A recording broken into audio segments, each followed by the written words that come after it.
today, we're going to take a different approach to talking about fitness and health. You are so much more capable than you think you are, but you'll never find that true peak of what you're capable of doing, whether it's through God or your body, unless you get out there and work.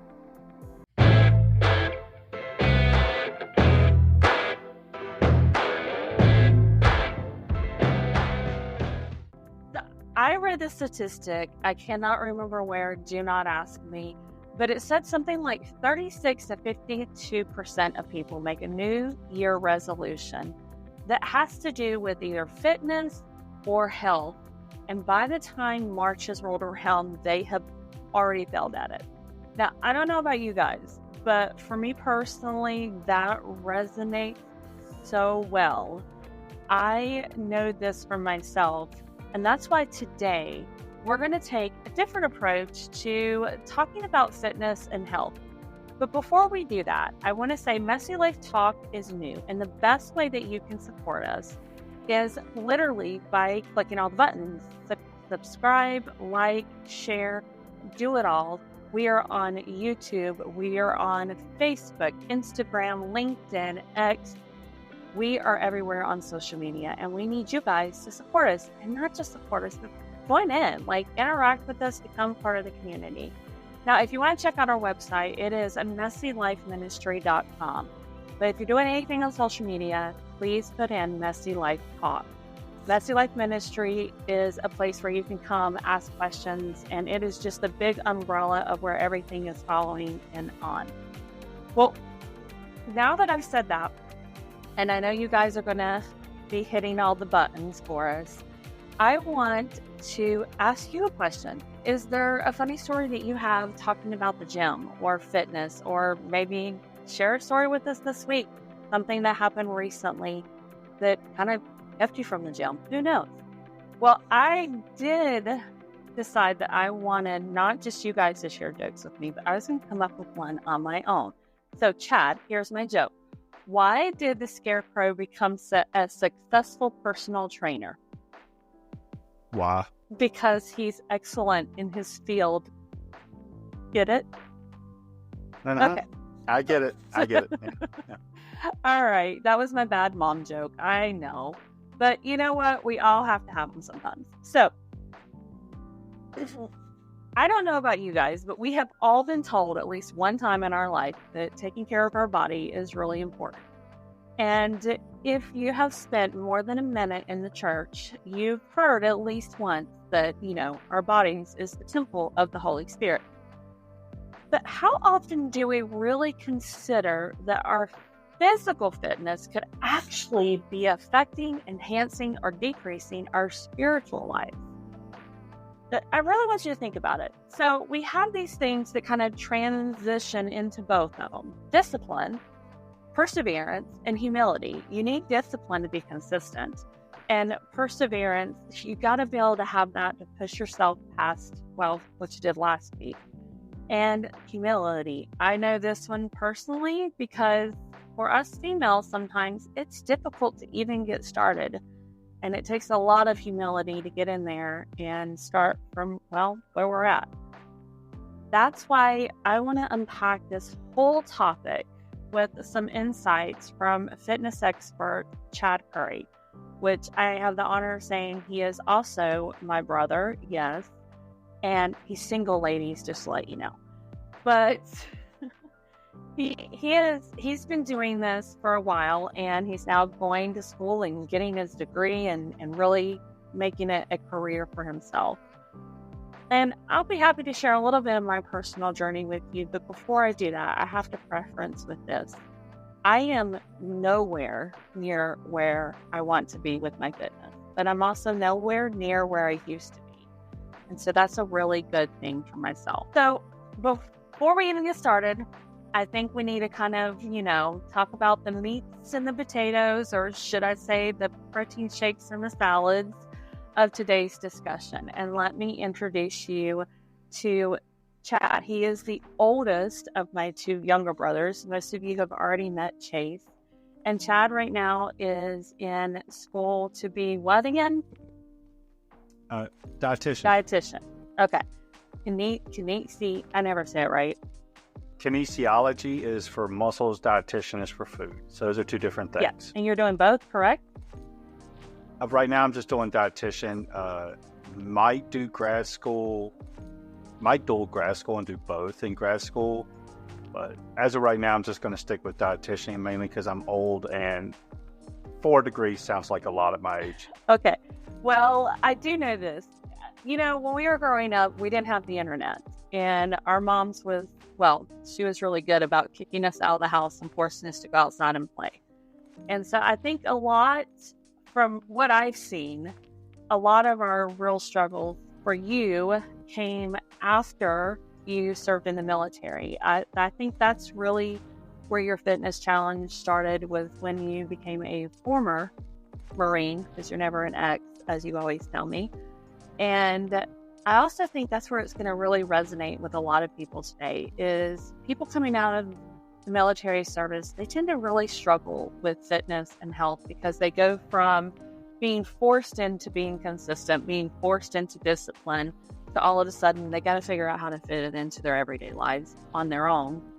And I just want you to start there. I want you to start with where you started your struggle in fitness and health. So I'm actually going to surprise you a little bit. I've always struggled my whole life. I've always seen myself as the chubby kid, and I remember distinctly as a young kid always being bullied as being the fat guy, the chubby kid. Now, maybe looking back, I can honestly say they bullied me for that because they saw it got to me. Or honestly, it really may have been somewhat true too. We're not a small family by any means of the word. So people's idea, especially in the 80s and 90s when we were growing up, of healthy was bean poles and rails and skinny people. Just go watch a 90s movie and you can see. And unfortunately, culture does influence both for men and women our perception of what healthy should look like. So my journey, I've never been comfortable with my shirt off around people. I hope you remember me swimming with a shirt on as a kid. I guess because I was so busy worrying about myself, I didn't think I really paid attention, to be honest. Yeah, no, I understand. For me, it was that. Like, I've never been, and to this day, I'm not the guy that's going to take his shirt off at the gym. I don't care how much progress I've made in my fitness journey. I'm not the guy that's comfortable going to the beach and walking around without a shirt. In my head, my body dysmorphia is telling me I jiggle, jiggle, jiggle. And it just does not, I don't want to. You don't jiggle, but okay, yes. I've always struggled. I have. Now, I do know now, most of it's because we were raised on a farmer's diet and we were not farmers. We did have the benefit of going out and playing all the time, so there was some baseline health we had there. But coming out of the military, it is a struggle. It's easy to be healthy. It's easy to be fit-ish when someone makes you and they don't give you a choice. Unfortunately for me, over these decades that I've been out of the military now, almost at least over 1 decade now, I've realized the military has no clue how to keep their people fit and healthy. I hope in the 14 years I've been out, they've improved, but from what I'm hearing, it's not much better. The military is really good at making you look good in uniform, but they're not really good at making you very healthy and fit unless you're in the upper tiers of ground combat. The basic person, they just want you looking good in the uniform. They don't care if it's killing you or making you a diabetic or starving you out. They don't. And that's an unfortunate side of the military. And I will always come down hard on the military. I actually distinctly remember one of the commandants of the Marine Corps this coming up because of the metrics they used to rate us on our physical health was not accurate in body fat percentage. And his comment was that he didn't care as long as we look good in uniforms. That's what was important to him. Okay. And it was one of the nails in the coffins that got me out earlier than I expected. But coming out, there's a couple different things that make it hard for people. One, yes, you have to figure it out yourself. That's actually a truth later in the upper ranks anyways. But if you came out in the lower ranks, that's something you got to realize. Two, there's actually some health findings we're starting to see. In males, its testosterone seems to drop really bad. And that's going to affect people. Male testosterone already, they claim, drops in your 30 to 35.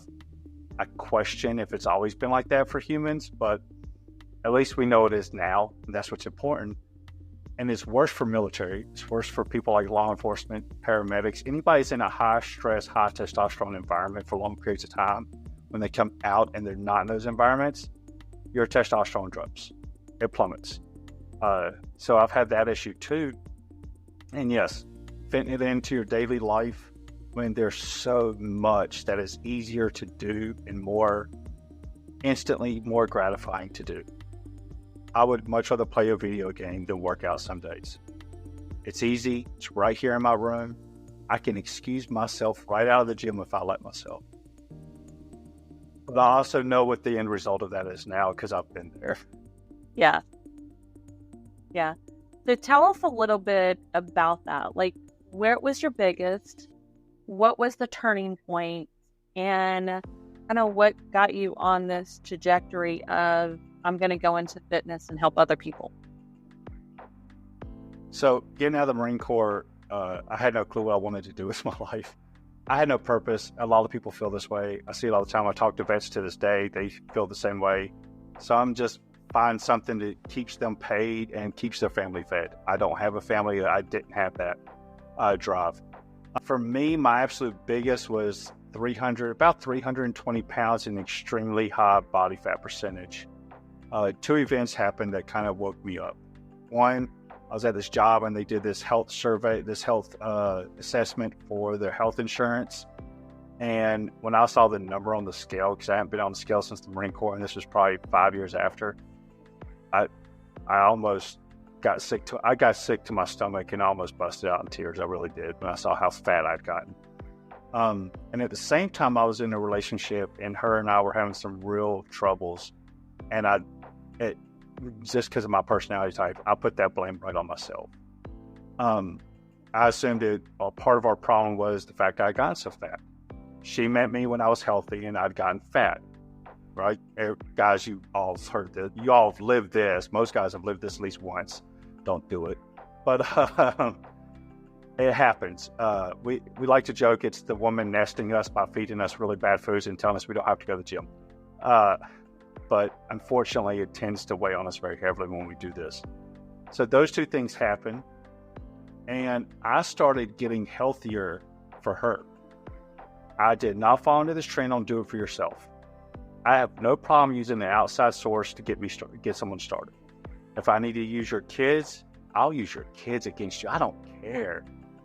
I will, because eventually what I learned is as the process goes on, it will become a source for yourself. And I think that's important. I'm not one of these people that says do everything for yourself. Sorry, I'm not quite that narcissistic, despite what our little brother says sometimes. I have no problem using other people as a motivation. I mean, honestly, I use your nephew I use my nephew right now, your son, as one of my motivations. I must be stronger than him at all times. And his on the reverse, he's doing the same thing. I must get where my uncle goes. Good, because eventually he's going to have to take care of me, so I need him to be strong and wealthy. Oh, you better wait in line. I'm earned the first. I have the stretch marks for that kid. I'm just glad you two will be gone by the time I need it, so it's okay. Better hope so.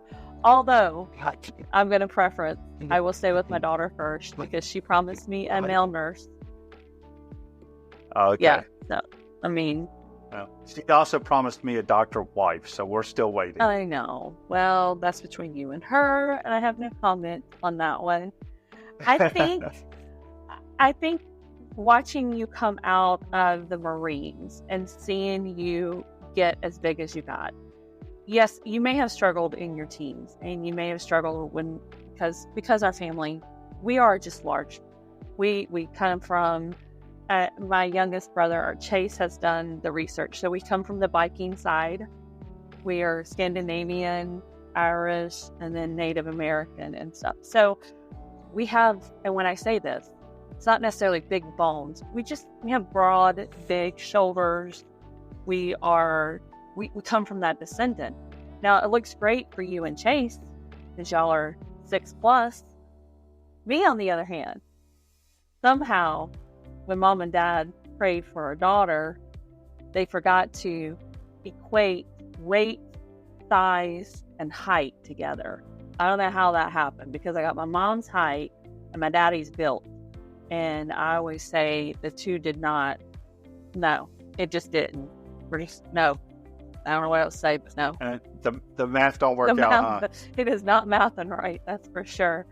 I've always been the chubby short one, you know, and I always joke that the smallest I ever was in high school was about 89 pounds. I was really, really small. My thighs. You were almost driving yourself sick at that point. I remember that. I was, yeah. But my thighs still touched. No matter what I did, they were still going to touch. And at my biggest, which wasn't far from you, I was almost 300 pounds. And it's a long story, but it had a lot to do with health and children and miscarriages and almost 25 surgeries that I've had. I've been through a lot. And I don't know if you realize, but 300 pounds at 6 feet, 1, and 300 pounds at 5'2" are dramatically different. One's male, yes, one's female. And so it was really... Well, males and females, we carry that fat in very different places. A great example of this is interesting. Females can have a six-pack at a higher fat percentage than males can. Yeah, I believe that. So for a male's abs to really show, he must be usually right around 12 down to 10% body fat. Women can get it as high as 20 to 18% body fat. That's just not fair. Yeah. Especially when society tells me if I don't have a six-pack, I'm fat. That's just unfair. That's wrong. Okay, well, I don't know what to say. It's the only good thing I think about a woman, so okay. Now, I'll give you some other stats that are really good for women's health. Statistically speaking, women gain strength faster proportional to their body weight than men. Oh, actually, I would see that because people are always shocked. I'll go to the gym and I want to do weight, and guys will come over and start removing the 45-pound weights. And I'm like, no, leave them. They're fine. And my daughter's the same way. My daughter's a little shorter than me. She's, I think, 5 feet tall.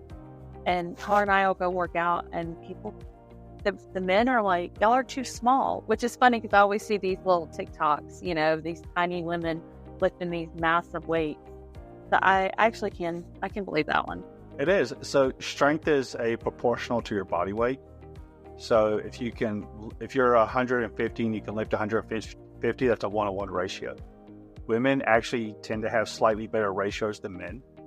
That may be because lower body weight, they're not going to hit their peak as quick as men. So me at 235 pounds, I've got to lift a lot more to keep that same ratio of strength than you do. I do have a question but because the growth is faster. But I have noticed women tend to be not quite as strong in the upper body as we are the lower body. Is there a statistic about correct. that? That's normal. Okay. Yep. So you'll gain strength faster when proportionate to your body weight in your legs, hips, glutes, core. Men will gain it at slightly faster in our chest, back, shoulders, arms. And if you look at evolution or God's system, it makes perfect sense, right? We kind of forget that modern man has only been modern man for about 80 years. I mean, people forget in the 1920s, we were still on horseback fighting the Native Americans. Well, I mean, as awesome as we lived in a time when there was no internet, or cell phone. Yeah, I know. We were born in the late 1900s. But so people got to realize it's only been about a century that we're modernized. Lord knows how long before that we were people, and we had roles and jobs, and they carried, and we did different roles in our societies and in our relationships. So the strength distributions make a lot of sense. I don't need my legs to do much than stabilize me and move me around, whether that's running, walking, or pushing against something. But to carry a shielded spear, that was a lot of strength. to hold up against it in a war or to stab an animal with a spear, that takes a lot of power from your torso. Whereas you have to carry a child, and that's in birth and after birth. You're still carrying that child. Yeah. But you may have also been carrying farm loads. Yeah. You may have been carrying whatever you foraged for. You may have been carrying the meat. And then if I die, you may have to carry what I left behind if you were nomadic. Yeah. That makes sense. So so it makes sense where it's distributed. Mm-hmm. We're not going to, God created evolution so the world can maintain itself over long periods of time, which is what I believe personally, including us, so that we can change and maintain ourselves over a long period of time, right? We don't change in 100 years. We don't change in a single century what has taken 1 million to create. So my next question is, how did being overweight affect your spiritual health? It put it in the same place as my mental health and my physical health, in a deep, deep, dark hole in the ground. So I think genetically we suffer from depression just naturally. Our fathers talked about it recently, and I definitely get it. So I think my spiritual health, when I let my body fall apart and turn into a nice blob of chewed up bubblegum and fat, I felt physically the way I felt, which I wasn't realizing how it was. I felt the same way spiritually and mentally. It all connects. It's the Trinity, right? Just as God is a Trinity, so are we. We are a body, mind, and spirit. God is God, Jesus, the Holy Spirit. And it's like a triangle. If you take any part of this triangle and you start pulling on one corner, you're going to warp the other corners with it. And so as my body started to fall apart, or at least what I felt like was falling apart, my spirit just crumbled. My mind was deep, deep depression. And I didn't quite realize how bad it was until those two events happened. And then suddenly, like, God threw a flare down that hole I was in and said, hey, here's your chance, get up. So physical fitness requires consistency, patience, and sometimes going through discomfort. How do these aspects reflect the spiritual pursuit of a closer relationship with Jesus? It's similar to any relationship you develop over time. All three things must be done. Minding your relationship, we probably have one of the best relationships I've ever seen for siblings, but it requires consistency.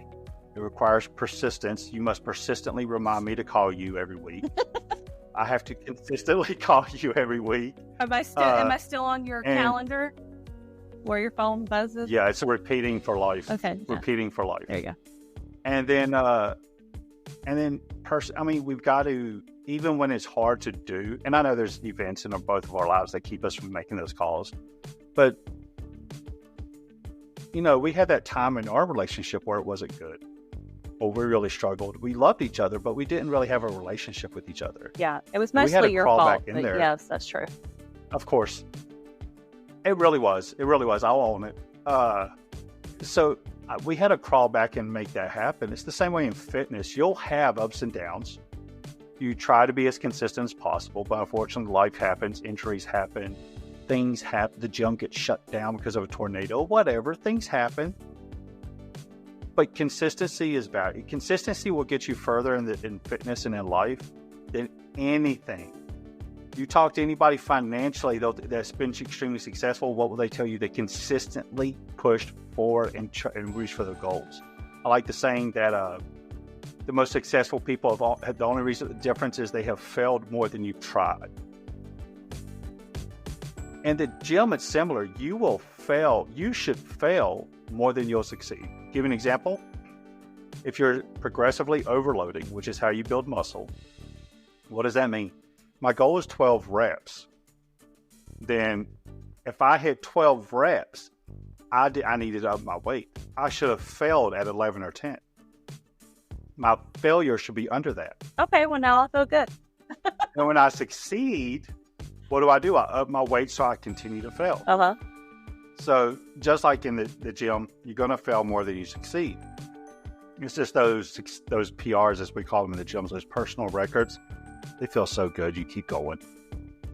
Life and relationships are the same. You and I, we went through a lot of failures in life, and we have pushed past those. When you have a relationship with God, you will fail God every single day. That's the unfortunate truth. That's one of the things that makes us so unworthy of God, is we will fail Him more than we ever try. That's what grace is all about. But exactly. But it's those moments when everything comes together just right, when your blessings and your persistence and you're just working at it comes together, it makes it all worth it. Yeah, I would agree with that. Next question is, how does the joy of exercise become the joy in Christ? One of it for me is I've seen what God has created in my body and what I'm capable of that I never thought I could. Even when you were in the military? Yeah, I never thought I could run a half marathon.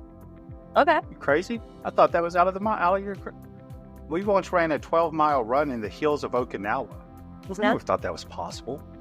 I was rock climbing 3-4 days a week like I'd never done and been able to do things I never did before. Now, at the time, I didn't realize, I didn't connect this all together. It wasn't until I was old and wise, which I'm still working on, but I'm getting closer. I'm trying to creep up there, but I'm trying to catch you up in some of these platinums. Oh, okay. Well, I'm starting to get a few of them. It's not my wallet I got to worry about. But no, like, when I look back now, retrospect's 2020, and I can see that I've done things in the military physically I never thought possible. And even now that I'm 40, I've achieved things at 40 I definitely didn't think was possible. And I keep achieving things. Yeah. And every day I achieve these things is because God blessed me with a body that was capable of doing this. God blessed all of us with a physical body that is capable of things we never did. Yeah. How many miracles have you seen as a paramedic? Tons, and I always think about one of my really good friends, Michael, who is got cerebral palsy, and he's in a wheelchair, and long story, but they said he was adopted at 12, and they said he probably wouldn't live until he was in his 20s, maybe at max, and he is 45 years old. He'll be 46 this year, and they said he'd have all these. He wouldn't be very tall. He wouldn't be a big guy. He is like 6'4". He's a huge dude. And yes, he has health issues. Yes, he has limitations. But the things they said about him versus the things that he actually can do is dramatically different. And the same thing with my son, Matthias, who is 17 and big boy. They said that, first of all, he was never supposed to be born. They asked me to abort him multiple times. They said he was going to be physically and mentally retarded. He is far from that. Maybe a little goofy, but he's a smart, wonderful kid, and he swims, and he's an A student, and I am always amazed. Like, God just shows me all the time that I think this and he's this, and he's so much bigger, and he can do so much more through us, especially when we allow him to do things through us. And look at our baby brother too. He was similar. Same thing. Mom was told that he was going to be mentally retarded, that he was going to be disfigured and deformed, and he definitely didn't get my good looks or my charm, but he has done amazing. He's the one that's don't let him see this. He's going to get married before you do. Yeah, I know. Don't let him see this, because I don't want him to hear this, but he might be one of the smartest people I've ever met in my life. Oh, it's so funny. So I have to tell this joke. I remember, I don't know, he had to been maybe 13, 14 years old. So that means you, 18, 19? And I had we went to the lake, we were swimming in the lake, and And it's like he had just shot up. He went through a massive growth spurt that year. And I was swimming in the lake with him, and I said, should I still pick on you? And he just, without any hesitation, he just looks at me, and he had that deep voice because he had just gotten, the crackling male voice coming in, and he goes, nah, he knows better now. I've never forgotten it. But it just cracked me up because he's the biggest out of all of us. And he was the one that, quote unquote, was not even supposed to be. And yes, he has a massive head. He's like a size 13 hat. He's ginormous head. And I would agree with you. He is, if he's not the smartest, he is definitely the most, how can I say this? He is the one that seeks intellectually knowledge. Driven. Yes, he is intellectually driven. He seeks knowledge like no one I've ever known. And he is severely dyslexic. He was in special schools. Like everything you would have ever thought about him as a kid, he is completely redone. I mean, he writes novels now, and it is quite amazing. Yeah. Yeah. It reminds me of what's the story of the blind man with Jesus? And they asked Jesus, what did this man ever do? Was it his father's sins, or was it his sins that made God make him born blind? And Jesus said no, and he heals the blind man. It basically says, hey, it's because this gives God an opportunity to show his presence in your life. Yeah. Yeah. Like, and it's one of those things like... And he's done that in abundance in our family. In abundance. He has. Yeah. I did not understand this till much, much later in life, that he was God's miracle to show us all that God is there. Yeah. Yeah. And then he continued. He continued with my kids, and yeah. And now he's become a little arrogant and stubborn and drives us all nuts. And that's your fault. He gets up from you. Yeah. He's how, usually most kids, their parents go, I hope you have a kid just like you. No. Hear me, people. I have a kid like both my brothers. I don't know how this happened. I don't know what my parents prayed, but I didn't get one like me. No, I got them like you two, you and Chase. Whatever. Shina's just like you. Actually, William would tell you Matthias is more like me. Oh, yeah. Yeah, Shauna's, I think, a little bit more like her dad. She's just stubborn like me, but that's probably both of us, too. And a drama queen. And a drama queen like you and Mom. Oh, I'm going to let Mama know that one. All right, next question. Did I ask this question? How does the joy of exercise become the joy in God? So I think I kind of answered that anyways. I think that's why you asked if you answered it. It's because exercise is as you see yourself growing in your fitness journey, whatever those goals may be, whatever they are, you're doing it. You're growing in this joy because it's one of those things like, I'll take runners as an example. Nothing moves slower in fitness than trying to be a faster runner. I think it was Usain Bolt, the fastest man in the world, that once said it took him 5 years to knock 1/10 of a second off his run time. And running, you'll have peaks where you'll skyrocket, and then you'll just plateau for what feels like half a lifetime. Your relationship with God can be very similar to this, but the fact that you can still progress and be better is what's a miracle of God. And I think we as people, we really got to start acknowledging that every day I go to the gym because I want to be stronger tomorrow than I am today. And I know I'm stronger today than I was yesterday. And that is just like my relationship with God and the joy I get with God. Is every day I sit there and have my long conversations with God. And I know this brings me closer to Him, even in the times I don't feel it. Even in the times it seems like I'm talking to nothing. And sometimes I'll even doubt it. Just like at the gym, I'll doubt if this is really worth it. And then something happens. Something crazy happens. Like I sent you a text. That crazy things that happen that God's just say, hey, I'm still here. Mm-hmm. and I'm proud of you. Yeah. So last night I had 8 kids over. So some in college, first year in college, some in high school. And we were all talking, and I had asked them about their relationship with God. And every one of them, in one way or another, had said that it wasn't always joyful. A lot of times it started out as mom and dad are making me. This is a chore. This is not something I want to do. Now, it eventually came to that point because as they got older, they began to figure out, I got to figure out how this relationship with God, is it mine or is it just something that I'm being forced to do? And so they had to wrestle through what the scripture says. They had to work out their own salvation and figure out where it was. The parents laid the foundation, but at the end of the day, it's their relationship with God. And so I kind of see that the same as the gym.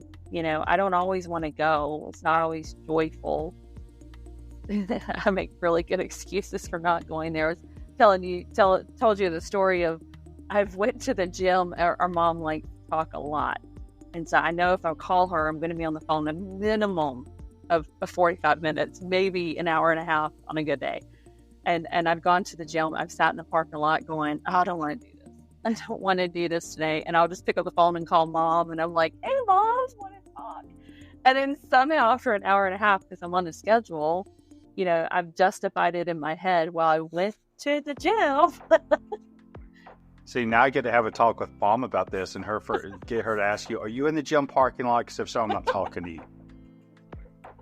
Yeah, because I haven't done it a ton, but I have done it once or twice. And then I come home and William's like, how was the gym? I'm like, oh, it was great today. Because I talked to mom for an hour. I think I would classify myself as a gym guy. I love going to the gym, but here's the truth. And everybody I know, whether they're bodybuilders, strongman, anybody, well, I'm sure they can agree with me. I go to the gym 6 days a week. I'd say 3 or 4 of those, I don't want to go. I can't, and I struggle sometimes getting myself moving and going. And it's actually easier to make this excuse because now I'm not really paying for the gym. I'm using the school's got a gym. Whereas when I was paying $1,000 a year for a gym, I had that excuse a lot less because I could always use I'm paying $1,000 a year for a gym. Let me get to the gym. That's why I always tell people stop trying to find cheap gyms. Huh? Find a gym that doesn't break the bank, but hurts just a little bit. Makes it a little uncomfortable. just a little. Just make it just expensive enough that you're like, that you cringe at the thought of spending the money every month. Because then when you're going, I really don't want to go. You'll be like, but I'm spending this money. I need to get there and get this money's worth. Yeah, it's a nice trick. But I always tell people this, like that's the fault. That's the downfall of motivation is when you don't have it, you don't do it. And this is where discipline comes in. Discipline, I'm going to use a Mike Tyson quote. Discipline is doing what you hate, like you love it. And there's days I hate going to the gym. And what's fascinating is it usually disappears after I get started. Usually once I get rolling and I'm usually at least 1 or 2 exercises in, I'm there, I'm happy, I'm enjoying it. I'm seeing progress. And honestly, the crazy thing is the days I don't want to go are the days I see the biggest progress. Isn't it funny how that works? Same thing with church. Sometimes the days you don't want to go and you go and you're like, man, that was a blessing. I need to be there that day. Yeah. So there's days when I'm like, I don't want to pray tonight. I just want to go to bed because I'm tired. And maybe I won't pray that. Maybe that's one of those rare nights I won't pray. And then the next day something happens and I'm like, man, I should have prayed because this is a blessing. And I kind of threw my relationship aside for it. Let me get back and pray a little extra today.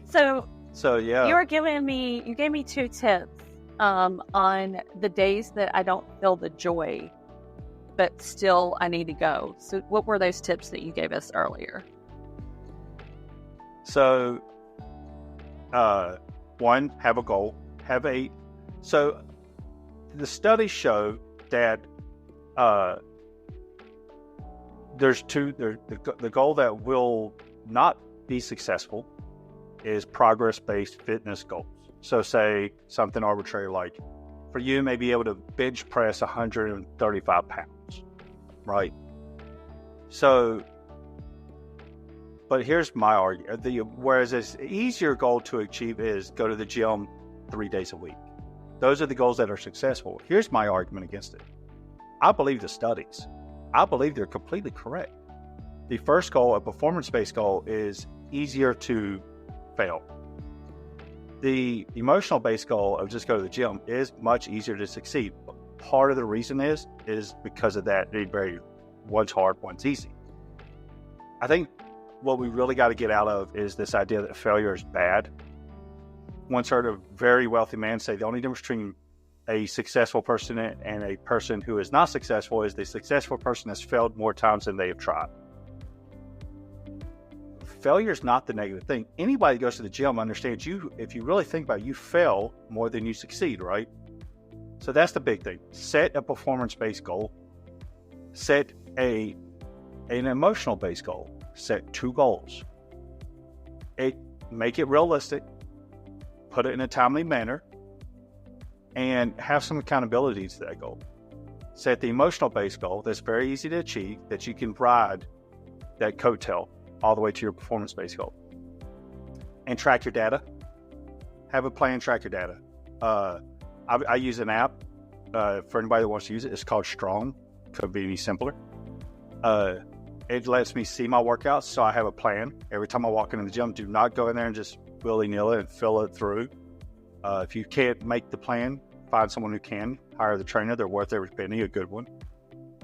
Track the data. And so when you see the plan, you know exactly what you're going to do. You have an idea exactly how long it's going to take. But you can also say, I'm just not feeling my chest day, but I look at what I did last week. And deep down inside, you look at the data and you go, you know what, I'm going to do better this week today. Today's going to be better than this was last week. I'm going to be stronger coming out of it in some way, shape, or form. And it's those little things like that that can really push you forward. And yeah, having some accountability too. Have somebody you can call not to help you make the excuse.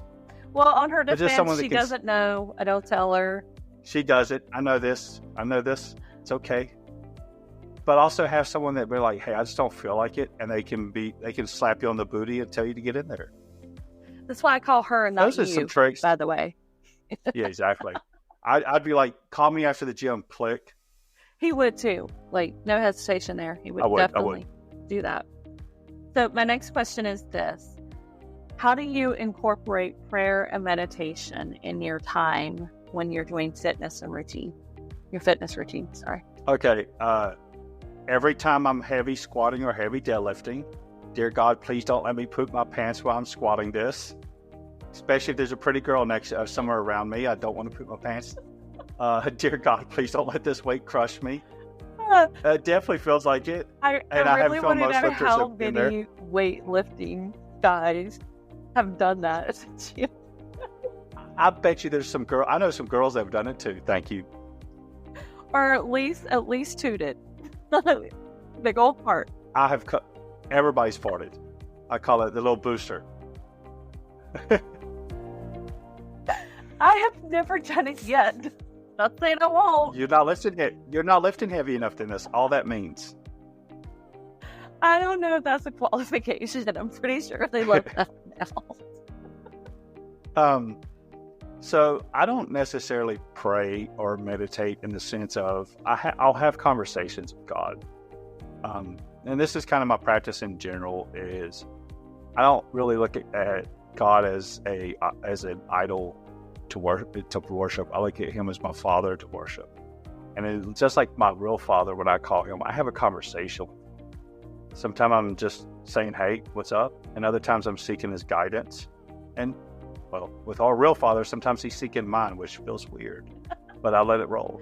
But I do. And I seek his correction. I think that's a big one, too, is a lot of times. Often, yes. Yeah. Yes. And I think that comes with maturity in your faith. Yeah, a lot of times with me, it's just saying, I have no clue if I'm on the right path. Please let me know. But I have conversations with them. And I find that for me, the gym, it tends to be, some days I have some really severe emotional roller coasters. I'll be poppy, jumpy, happy, like a little 5-year-old girl just skipping around the gym, having fun. And for no reason whatsoever, I don't know if it's a hormonal thing or something, I'll just plummet into some depression. So, the memory hits me, a thought hits me, and I get down and I really start to brew on it. And I'm finding myself more and more when I fall into that pit. I'm not leaving the gym, I know that, because I know the gym's going to help me get out of it. But I'm finding myself having that conversation with God and being like, what's going on? A lot of times for me, am I doing the right thing? So I do find myself doing that probably almost every time I'm in the gym now.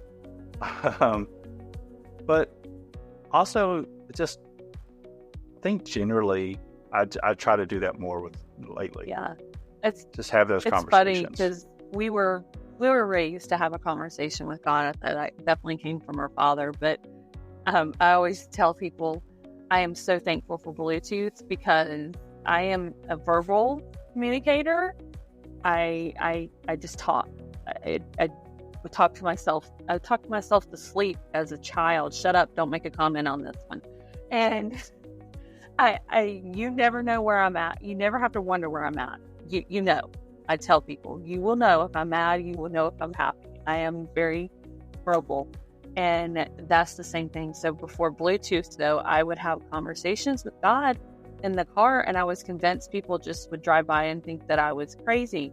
And then Bluetooth came along, and I was like, yes, now people think I'm on the Bluetooth all the time. Because I just talk out loud to him. And I don't know about you, but I can't wait for you to have that experience in the gym. I am passing that along to you. You just start to randomly talking out loud to God in the gym. People are going to be looking at you like this. I think there's definitely been some lifting moments where they hear me go, dear God, let me get this up. All right. So my next question is this. Can you discuss a time when physical fitness helped you overcome a spiritual obstacle? I think the biggest spiritual obstacle I've had that I can really think of is just losing my faith. Explain. And I wish I lost my faith. I mean, especially in my 20s. Okay. I fell down the rabbit hole that our culture has taught us. Your 20s is supposed to be fun and enjoyable, and you're supposed to enjoy your youth and just go party and have a good time. And I did. There'll be no repercussions. Yeah, it'd be great. You can fix it when you're 30. It's cool. And I did in multiple countries with a lot of people. I had a great 20s. I really did. I'm not going to lie. And I'm completely paying the price right now. The truth is that also took me further away from God than I've ever been. Because it was easy. Yeah. Which is funny sex, because drugs, alcohol. When you were saying earlier that we had some really hard times in our life, sibling-wise, our relationship, that's the time that we were struggling the most. Same time. Yeah. Exactly. Yes. Yeah. Yeah. And like I said, it's easy. Sex, you didn't drugs, just pull alcohol, away from God. all that stuff is easy. Yeah. You didn't just pull away from God. Pull away from everybody. Pulled away from everybody. And that was really hard for me because you and I have always been really close. I mean, I've been close to both my brothers, but there's only 5 years between the two of us. And I prayed at 5 years old. I wanted a brother. I didn't want a sister. I wanted a little brother. And so when you came home, to this day, I can tell you exactly the day Mom put you in my arms. I was sitting on a brown plaid couch. I had a little plaid red blanket. I don't know why I remember that, but Mom put you in my arms, and I was just like, finally, my baby has arrived. And you were mine. So when you pulled away, it was really hard on me. And then you got in trouble for taking me to a show and tell. Yeah, I tried really hard, very, very hard to take you everywhere. They just wouldn't let you on that school bus. I don't know why. But yeah, weird, right? You did. You pulled away from everyone. Yeah, and I think that's the biggest advice I've given, especially because where I'm at now, I'm around a lot of young 20s. I'm at a college, even the job I've got right now, it's a lot of younger people. And the biggest advice if I'm asked, I don't throw this advice out just willy-nilly, but if I'm ever asked, I always tell them the biggest advice I can tell you is don't believe our society. They're lying to you. The 20s is not there for you to have fun. It's there for you to build something, build your relationships. And one of those relationships needs to be your relationship with God. The truth is, you don't want to sit here and think, hey, I can wait till I'm 30 and then start going to church and be forgiven for all the sins I did in my 20s. You may not survive it. I've got some very dear friends who did not survive to their 30s. And it was just not because of war. In fact, I've lost more of my friends in my 20s to drugs and alcohol than I did to war. Mm-hmm. Yeah. And suicide. We had a lot because of the drug and because of the alcohol that committed suicide. All three of us know quite a few people. And I'll even go to say the drugs and alcohol were suicide. Yeah. For a lot of them. Yeah. It was just a very slow suicide. Yeah. So that's not what it's for. But I didn't know that. I fell for the trick. I'm not so smart and intelligent that I didn't fall for all the cultural lies. Yeah. Well, the devil is the devil of the world. He's the king of lies. And it got me, not only did it destroy my relationship, did it damage my relationship with you, Mom, Dad, Chase. Although I did call Chase one time from Japan and ask him for a ride, so at least I wasn't driving drunk. And our brother, being our brother, told me he was on the way. That was an awkward waking up in the bank grass. Yeah, I would say so. Yeah. But but it damaged my relationship with God. It damaged my body.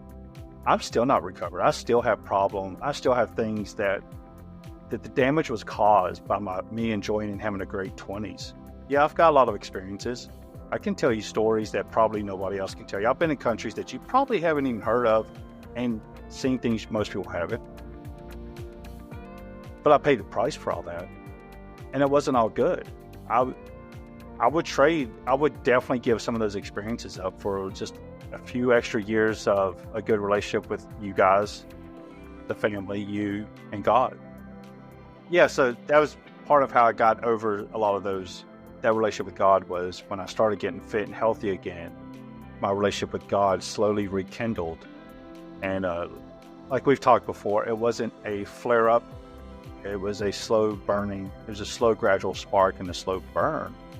Just kind of happened over time, and it was just kind of all of a sudden, boom, I blink and there's fire next to me, and it's God. Yeah. So what advice would you give someone who is struggling to maintain their physical health and feels distant from their faith or spirituality? How can they start to kind of integrate both aspects into their lives? So I'm coming at the Christian church on this one. The Christian church has failed Christians and the fact that they do not teach this enough. 1 Corinthians chapter 6, 19 through 20. You know not that your body is a temple or sanctuary of the Holy Spirit within you, whom you have from God, and that you are not your own. For you have been bought for a price, and therefore glorify your God in your body. And then 1 Corinthians chapter 10, 31, therefore, whether you eat or drink or whatever you do, all things for the glory of God. Somehow, at some point in our Christian society, we have decided that we can ignore the body because of the Spirit, and that the body means nothing, so we can destroy it. How many times has anybody walked into a church, and I'll guarantee you, a huge proportion of that church is overweight and obese, if not just straight obese. Walking on, can't hardly walk, can't hardly move, crutching, needing help all the time. God gifted us these bodies. These are the bodies He gave us. This is our opportunity. And how disrespectful is it of us to destroy the temple God gave, the first temple He gave us, which was us? We're completely disrespecting Him. We're showing Him that we're not really that grateful for this opportunity. But I don't mind us necessarily decorating it. I'm not one of those that believes tattoos are terrible or piercings. Hey, decorate the church. Show me a church that's not decorated. it's hypocritical for someone to say, hey, I've got stained glass windows and $1 million in wood in my church, but you shouldn't put a tattoo on your body that glorifies God, or it glorifies your experience on this world. So decorate your temple, but take care of it. Take care of your temple. This is it. Because if every building in this world is still torn down, if our government decides that Christianity is illegal and tears all the churches down, this is the temple of God. And I try to glorify God and to be an example of Jesus and God with this. Yeah, it's funny. I had the honor and the privilege of being at a speaking event and being one of the speakers last year or the year before, I can't remember which. And they all blend together at this age. Do. And this was the scripture that I was speaking on, and I was talking about the 4 pillars that we are the temple of God, that our bodies is where the Holy Spirit dwells. And I think what we tend to really forget and we don't emphasize enough is it came at a cost. It came at a cost, and that cost was Jesus Christ on the cross. In order for us to have the Holy Spirit dwelling in us, he had to first go and suffer for us. And he had to die on a cross for us to be able to have our sins forgiven. He had to raise from the dead 3 days later. And then the Holy Spirit came and was able to dwell in each and every one of us.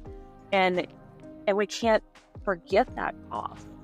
And the purpose of it is a heavenly purpose. We all, as followers of Christ and those that have a relationship with Christ, we have a heavenly purpose. This is not our home. Heaven is our home.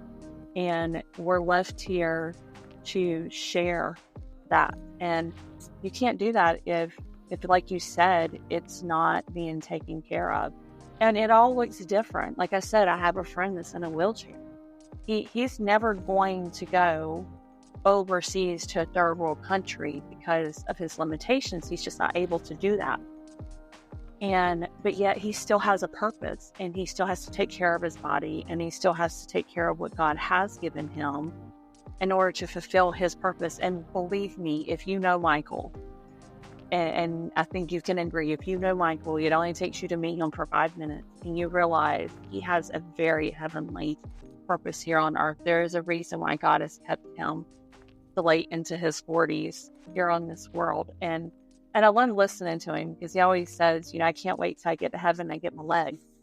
He has legs, but they don't work. And him and I had the privilege of going to the prom in high school. I've known him since middle school, and we went to the prom together and we danced. And I remember, I'll never forget it, because I was sitting on his lap in the wheelchair and he was spinning around.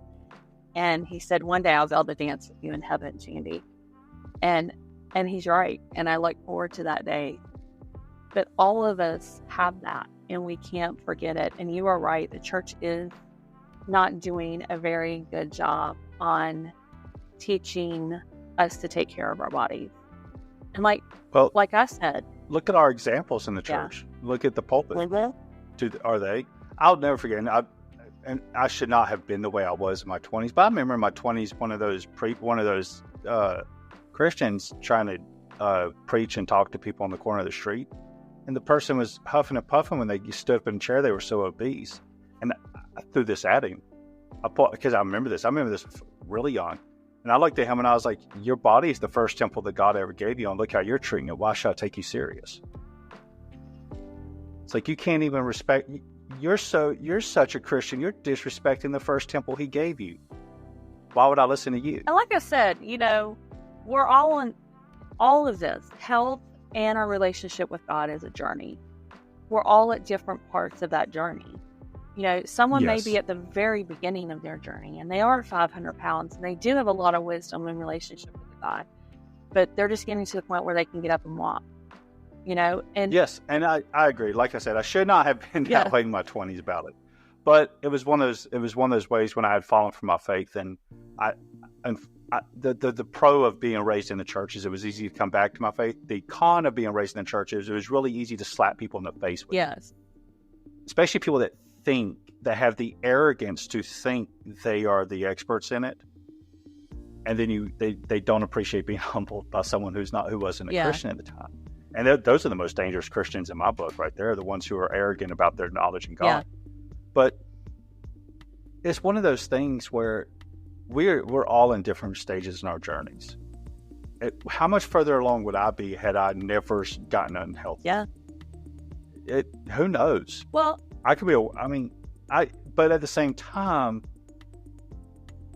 maybe I would have never got to where I am had I not got unhealthy in the first place. Maybe I would have always been at a limited position. Yeah. The same can be true for my relationship with God. I don't know. Who knows if I would have had such a good, now a much better relationship with God had I not lost my faith first. Yeah. I think we've all struggled with our faith at one time or another, as well as struggling with, even the most fittest and healthiest person I know has still had a moment in their life where they've struggled. Yeah. It's never easy. It's a journey. I still have them. It's not a sprint. I still have.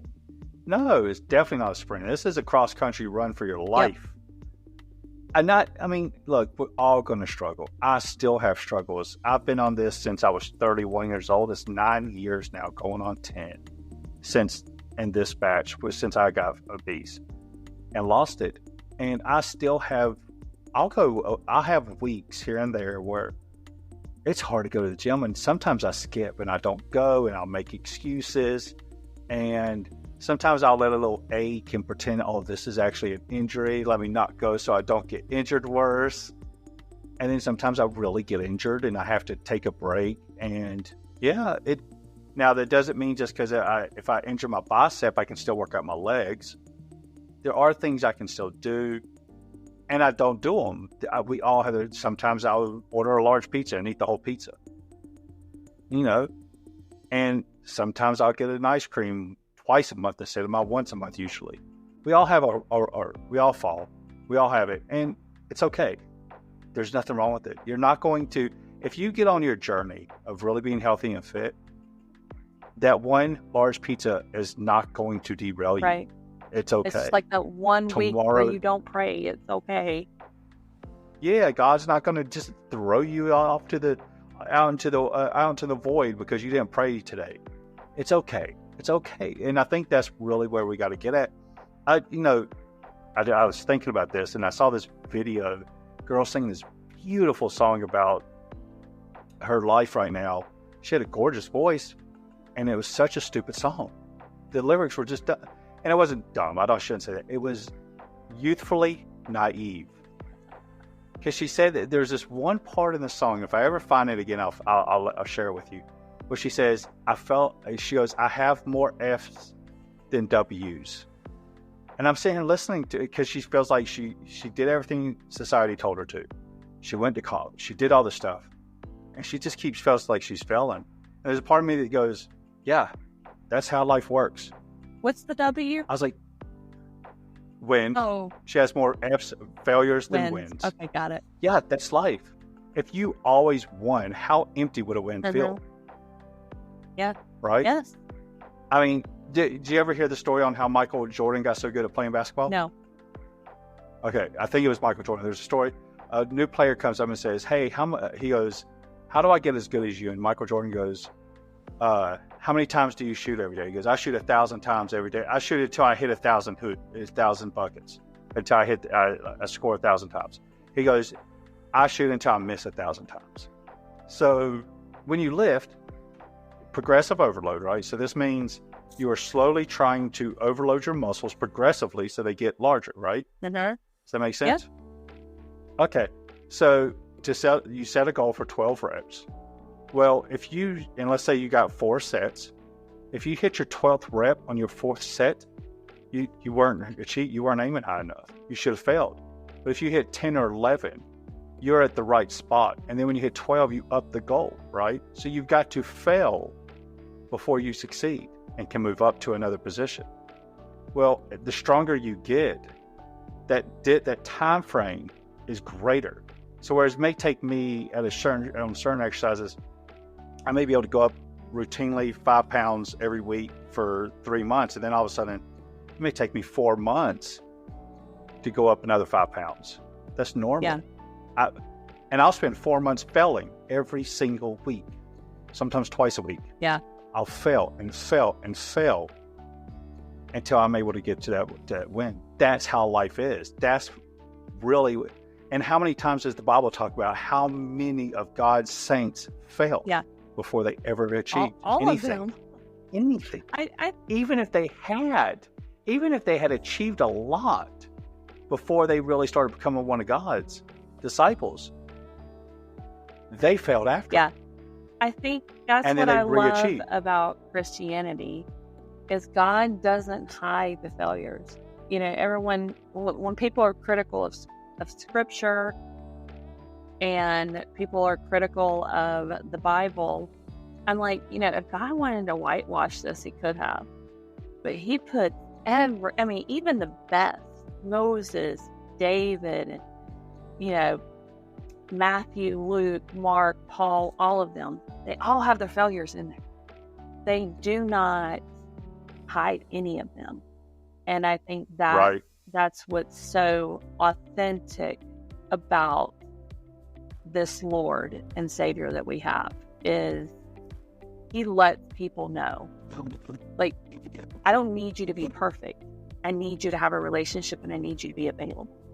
And I need you to be willing to go on this race with us.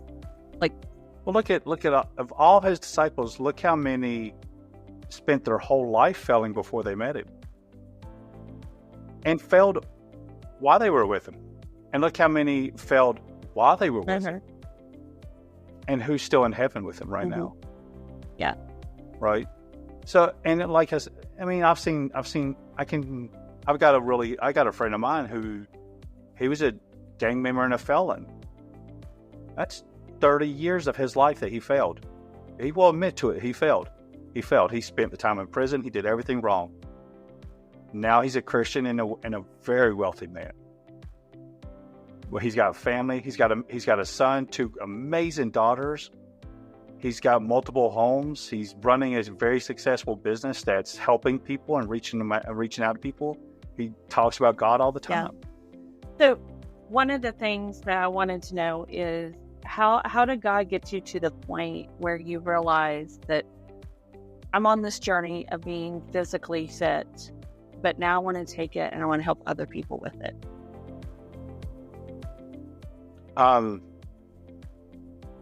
Dad. Okay, explain. So if you remember, I did that competition and Dad came to support me. Mm-hmm. And I remember, but you have to tell other people about it. Okay. Well, so I ran a fitness competition, and Dad was there supporting me, and it was between events, and I looked at Dad and I was like, why don't you run it? There's a division for older people. And as Dad goes, no, I'm way too old, this old fat dude that looked like Santa Claus in tactical gear goes running by us. And I look at Dad and go, you were saying? And then I show him some pictures from their Instagram of a guy who was 3 or 4 years older than him that runs it every single year. And then Dad came to me and he goes, well, why don't you help me do this? And I decided, and I did. And I think he's done an incredible job at 70 years old. Yeah. He looks great. It's just amazing what he's achieved. And so I realized I do really enjoy helping people get healthy and fit. And it's a challenge because it's not a journey that you're going to get satisfaction out of right away. Yeah. And I think any personal trainer would tell you you don't, because they're not going to see their progress right away. So you're not going to get that satisfaction right away. Mm-hmm. You will see it, but you won't just see it physically. Like if you do progress photos, which you should, if you're a client of a trainer, do progress photos.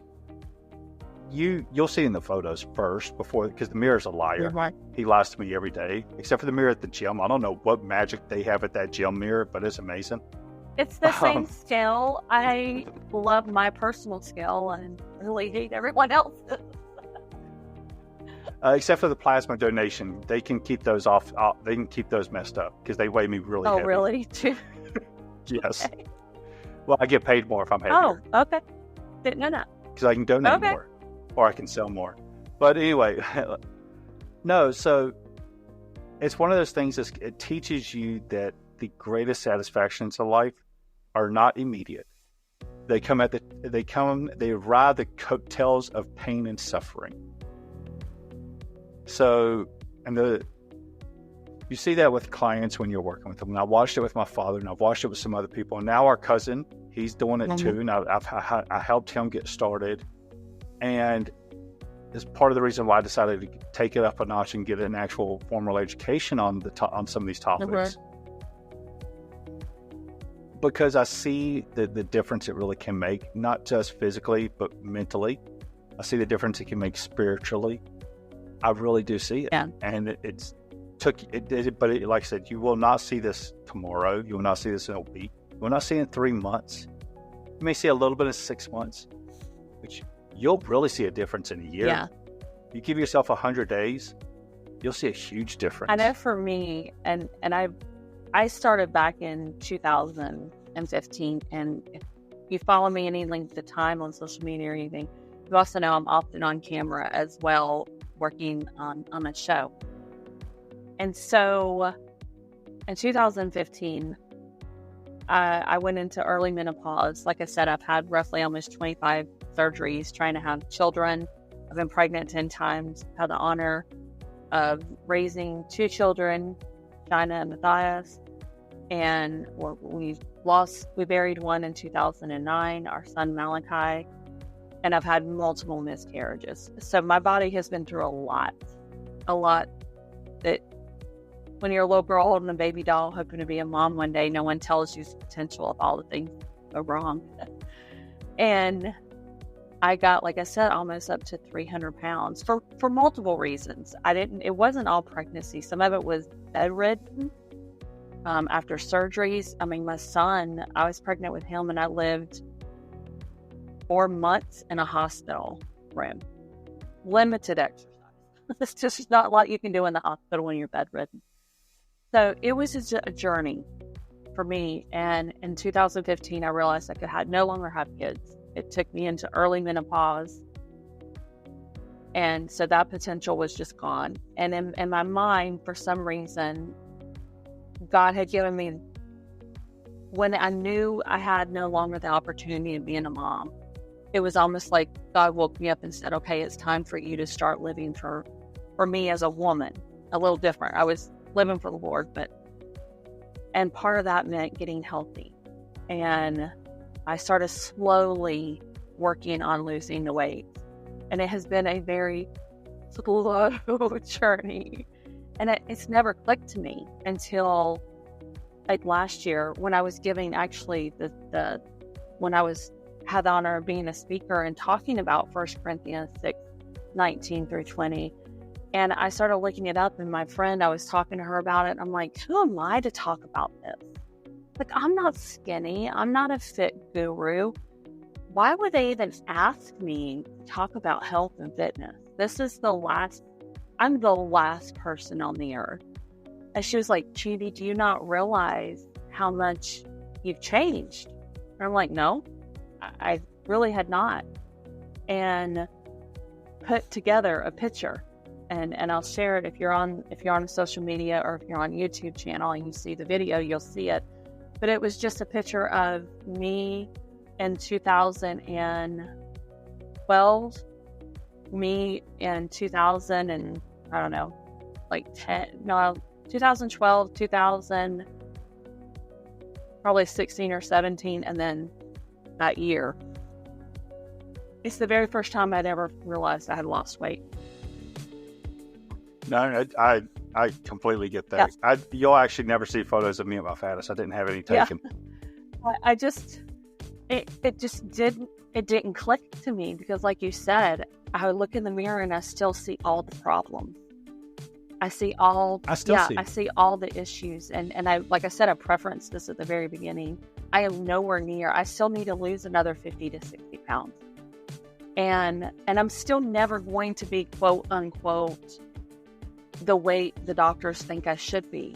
But I know where I am healthy wise. I know what's good for me.